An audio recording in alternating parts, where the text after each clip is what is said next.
আমি আর এক ভাই মিলে সপ্তমীর দিন সকালে গিয়েছিলাম গড় জঙ্গলের দুর্গা ঠাকুর দর্শন। এটা হচ্ছে ইলামবাজারের সেতু। দুজন মিলে বোলপুর থেকে ইলামবাজার, ইলামবাজার থেকে আমরা গড় জঙ্গল যাই। খুব সুন্দর জঙ্গল।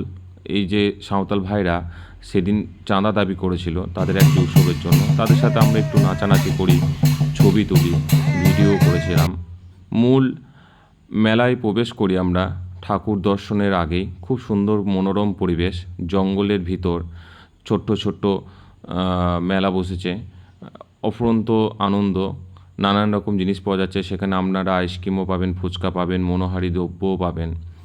আমি আর এক ভাই মিলে গিয়েছিলাম। সত্যি কথা বলতে দুর্গাপুজোয় এমন একটা অনুভব পাওয়া খুব মুশকিল।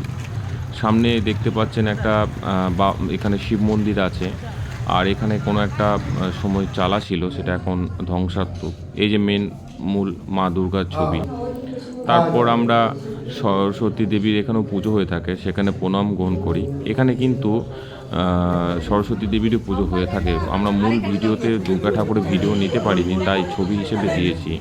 আপনারা চাইলে দর্শন করতে পারেন গিয়ে। ওখানে একটা মনোরম পরিবেশ, নিত্য পূজাও হয়ে থাকে ওখানে। আর এরপরে আমরা ফিরে আসি নিজেদের